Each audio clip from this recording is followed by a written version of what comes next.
Lust is not just a desire, it is a force, a primal impulse seated in the deepest corners of the unconscious mind, operating far beyond our rational awareness.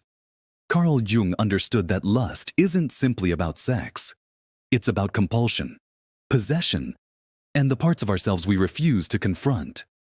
In the realm of psychology, Jung didn't see lust as evil, but as symbolic. He believed it was a messenger of something deeper, an invitation to dialogue with the shadow, the unseen, unclaimed, and often disowned parts of our psyche. Lust reveals where our soul has split from our self-control. The person ruled by lust is not powerful. They are not free. They are enslaved by an unrelenting hunger that dictates where their eyes go, what their hands do, and how their time is wasted in empty pursuit. But when you stop feeding lust, something extraordinary begins to happen. You enter a psychological warfare with your own unconscious, and instead of losing control, you begin to reclaim it. You stop being dragged around by your instincts and start becoming the master of your own mind. For Jung, libido, often mistaken purely for sexual energy, was actually psychic energy. It was life force. And like all energy, it can either be spent recklessly or transmuted into creation, focus, art, innovation, leadership, and purpose. This process is called transmutation. Instead of collapsing into the temporary pleasure of lust, you reroute that energy into something greater, your destiny. When you withhold, you don't weaken, you concentrate. You don't deny yourself, you redefine yourself. The modern world teaches indulgence. It celebrates overstimulation. You are surrounded by triggers, screens, ads, platforms, influencers, and illusions, all designed to keep you craving. But Jung would say this: what you chase mindlessly is what secretly owns you. Every time you give in to lust unconsciously, you reinforce an identity that is dependent, fragmented, and uncentered. You make yourself predictable, reactive, and spiritually drained. You lose your sovereignty to the most basic impulses. The world doesn't surrender to men who chase it. It opens to those who withdraw from it with intentionality. To stop giving in to lust is to remove yourself from the web of manipulation and place yourself at the center of personal power. Jung spoke often about individuation, the psychological process of becoming your true self. But you cannot individuate if you're addicted. You cannot rise if your will is hijacked by an endless loop of carnal distractions. When you transmute lust, you become unpredictable, unshakable. You stop being ruled by what is outside of you, and the internal kingdom of purpose, clarity, and direction emerges. You stop leaking energy and begin to channel it. What people call discipline is not just about saying no. It's about having a bigger yes, a vision, a mission, a reason to embody a higher version of yourself, one who does not collapse under the weight of cheap temptation. The man who no longer reacts compulsively becomes magnetic. Women notice, enemies hesitate, opportunities appear, not because he's lucky, but because his energy is pure, rare, and undiluted. He's not wasting his life in dopamine loops. He's using every ounce of fire to forge something meaningful.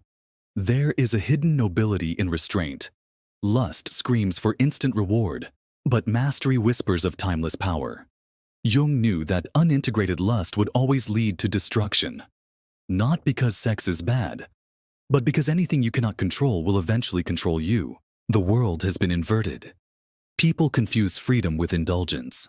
But Jung made clear, real freedom is found in self-possession, in knowing what you feel without being enslaved by it, in owning your instincts without being owned by them. Lust becomes toxic when it is disowned, when it remains in the shadow, when it is not spoken to, not listened to, not understood. And instead of expressing it healthily, it erupts in compulsions, obsessions, addictions, and destructive behaviors. The unconscious doesn't go away. It waits, it builds, and when it overflows, it takes you with it.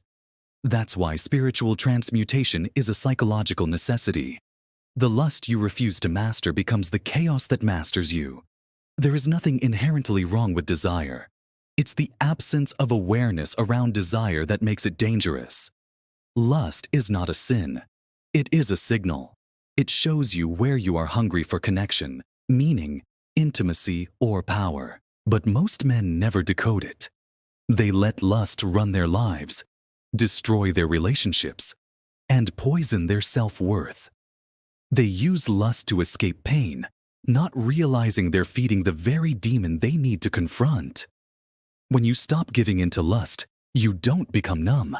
You become lucid. You begin to see people differently. You realize that not every attractive body is an invitation. Not every seductive glance is a reward. Not every fantasy deserves your attention. Lust thrives in fantasy. It keeps you chasing illusions, not reality. And that's the trap. The more you feed it, the less satisfied you become. The more you indulge it, the less powerful you feel. Because you're giving yourself away piece by piece. Jung taught that wholeness requires confrontation.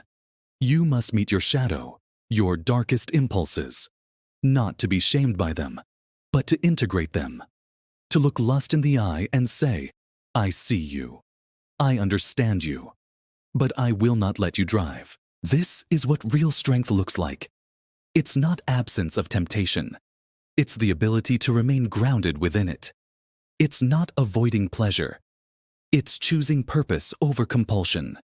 When you begin this path, people will notice. Your presence changes. Your aura becomes richer. Your mind sharpens. Your voice deepens. Your eyes carry a stillness that others can feel, but can't explain. You become someone who isn't easily seduced because you've already seduced yourself into greatness. You've already won the war. Most people are still losing silently. Lust tries to promise you intimacy, but delivers emptiness. It offers you escape, but robs you of meaning. It promises pleasure, but steals your power. Transmuting lust is a revolutionary act in a culture obsessed with self-distraction. You stop being a consumer and become a creator. You take back your mind. You turn the fire inward and forge your character. Carl Jung said, "People will do anything, no matter how absurd, to avoid facing their own soul."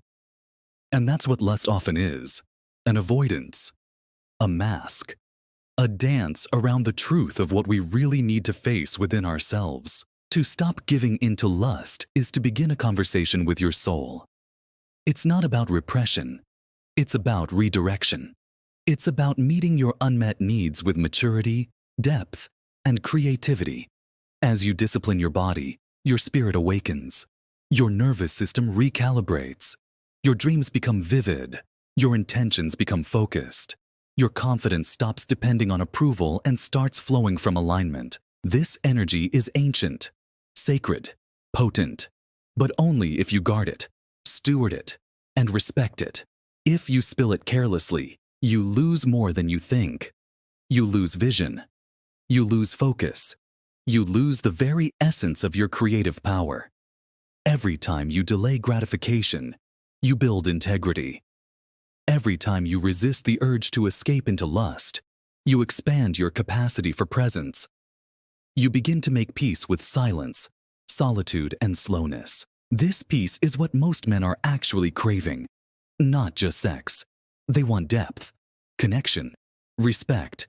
But they settle for pixels and quick fixes, never realizing they are starving their souls while feeding their egos. Jung would urge us to ask, what am I really seeking when I seek lust? Is it comfort? Is it validation? Is it power? The answer reveals your unmet need, and that is where the real work begins.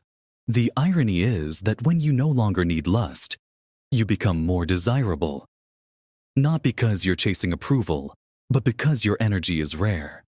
You become the kind of man who has something deeper than charm. He has presence. Presence is not something you fake. It's something you cultivate through discipline, integrity, and inner stillness.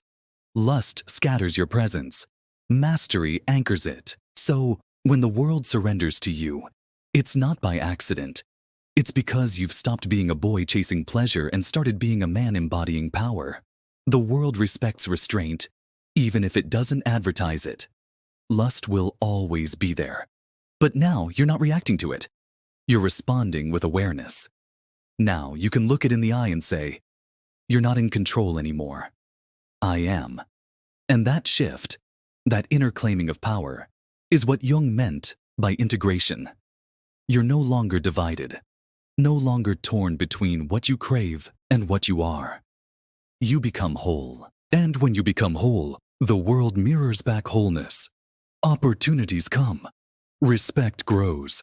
Relationships deepen. You're no longer fragmented, no longer seduced by illusions, no longer lost in compulsions. You're free,